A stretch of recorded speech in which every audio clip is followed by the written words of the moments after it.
Hello, everyone, and welcome to Capacity TV. I'm Natalie Bannerman, Senior Reporter at Capacity Media. And today I'm delighted to be joined by Sami Slim, Deputy Director of Telehouse France. Sami, thank you so much for joining us. Hi, Natalie. My pleasure. Thank you very much for having me. Absolutely. So, for those unaware, Telehouse is actually celebrating its 30th anniversary. So, big congratulations on that. What is kind of your view on the development of the data center industry, during this 30-year time period? Well, first, indeed, it has been an incredible journey for us for those 30 years, because if think of it, 30 years ago, the founders of this company have founded the very first carrier hotel in the world. They have created an entire industry around the data center, which was at the time kind of a monopoly for the carriers, actually. So they have the technical shelters that were at the time talked about like a data centers, but Telehouse came in and said, okay, now it's time that we create a place where any carrier can come in. And that's a data center that is for everyone, that is open. And that was a revolution, actually. It created an entire industry. And up to today, some people still calling it telehousing, just to call that job, by its name. So it was fantastic journey for us during 30 years. The impact on Europe and the consequence of this for us is that 30 years later, we have two of the most interconnected facilities in the world, which are London Docklands and Telehouse Paris. London Docklands is considered as #1 in the world, and Paris is #5 in the world. And that's the pioneer, the first mover advantage that we got from that founding story that we have. What happened, though, is that during those 30 years, so even though we have been followed by many companies creating those kind of carrier hotel and data centers around the world, especially in the last 5 years, we have been seeing a split in the industry between companies focusing on the hyperscale side of the business and other one focusing on the connectivity side of the business. We are very, how can I say, focusing on keeping our DNA of the founding fathers of Telehouse, that is being the interconnection data center, the home to the interconnection. We tend to think of the hyperscale as a more real estate business that we don't want ourselves to be dragged in, even if we definitely see that there is a huge growth in that field and it's necessary to have that. But that's not really our job. Our job is to interconnect companies between each other in addition to having them in our DC. Yeah, absolutely. Well, I think it's fascinating to learn that, Telehouse was really the first with this model that I see all across the industry. So yeah, again, congratulations on an amazing 30 years. But if we then move on then, we're really witnessing a shift of data center players really towards interconnection and digital transformation business. It's certainly something that I come across every day. As a journalist, there's always news of something happening. What is your take on this kind of shift? Well, that's absolutely correct. And I share the same feeling than you. I mean, each time I read about data center, I'm reading about interconnection. And it makes me feel, to be honest, very, too much in the marketing, I would say. And I'll tell you why. Interconnection is about product, is about an actual thing that customers are requesting. And it's very technical. It's not marketing. And I will give you some instances. During the meetings, the requests that we are having for Capacity Europe that we are holding right now, customers are asking us very specific questions about our ability to deliver a cross-connect within minutes, not hours, minutes. Our ability to automate the process to deliver a link for a carrier within, again, minutes.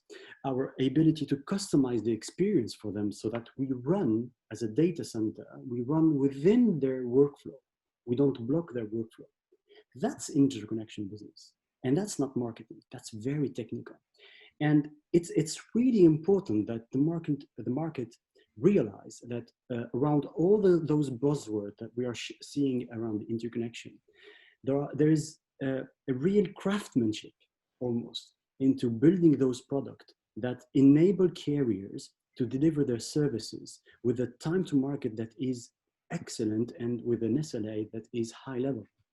This is not this is not something that you write in brochure. This is something that you live in a data center. And I can give you a lot of instances with some of our major customers like Orange, Verizon, T-Mobile, and many other big carriers with whom we have built a customized experience so that when their own sales sign off a link, an international link, let's say, an order goes directly to our CRM and place the order for the cross connect that is delivered within 30 minutes. 30 minutes. We're not talking about weeks here or days, we're talking about minutes. And that's, I think, essential if we want to consider ourselves as a real interconnection player. So I really want to, each time I see a customer, I bring back the debate on those actual figures and those actual product and those actual possibilities enabling customer to deliver fast with the highest level of quality, instead of just talking about some buzzword that we tend not to understand each other when we try to sustain a conversation about it. But again, it was easier for us to kind of focus on that because what I have mentioned before, in our DNA, we are an interconnection company. We have been created for that. So, and we have two of the most important assets in terms of interconnection in the world. So it is obvious for us to focus on that. It's not something, it's not a trend that we are chasing. Absolutely. No, I'm entirely with you, especially when it comes to buzzwords in this industry as a whole, to be completely honest with you. I think there's a new one every day. So if we then talk specifically about Europe, Europe being very much where Telehouse, started in many ways, what are the kind of ambitions for Telehouse, across the continent? Well, there is a first one, and I'm very happy to share this kind of exclusive. Yeah, this is the first one with Capacity Media.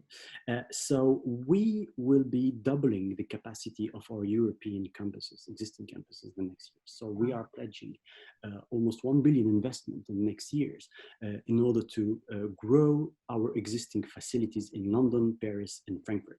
And that's a major news for us because we are leveraging the connectivity-rich campuses that we are already offering to our customers. So especially, for example, in Paris, next January, we'll be opening the phase 1 of what will become the double of the size of our existing connectivity campus.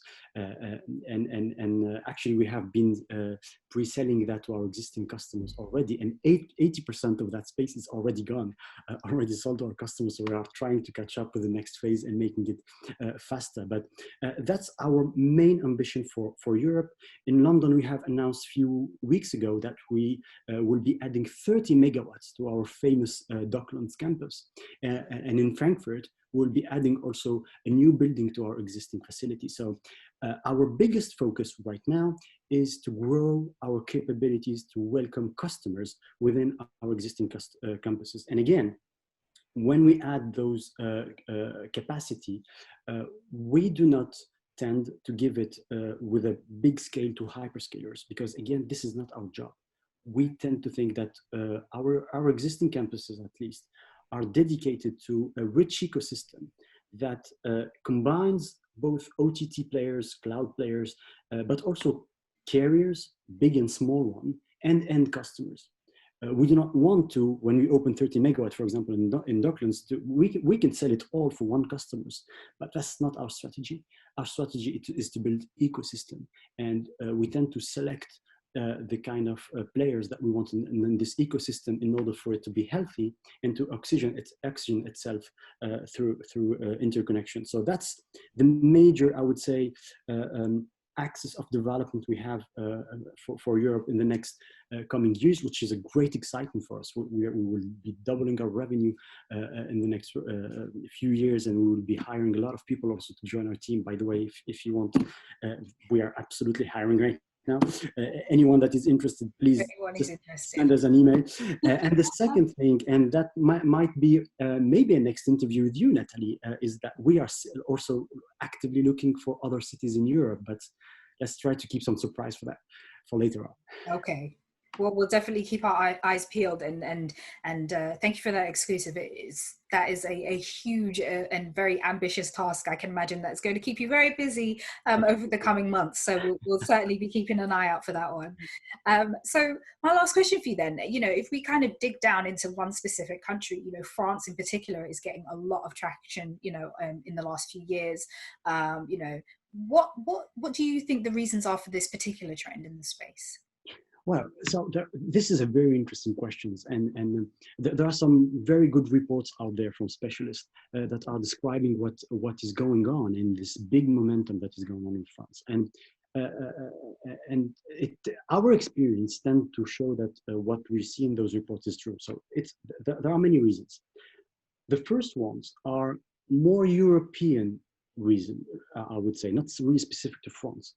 So the European reason for catching up on the data center business, data center, I would say, growth as a whole is that so Europe is relocating its data on its land all across Europe. So this is a real trend.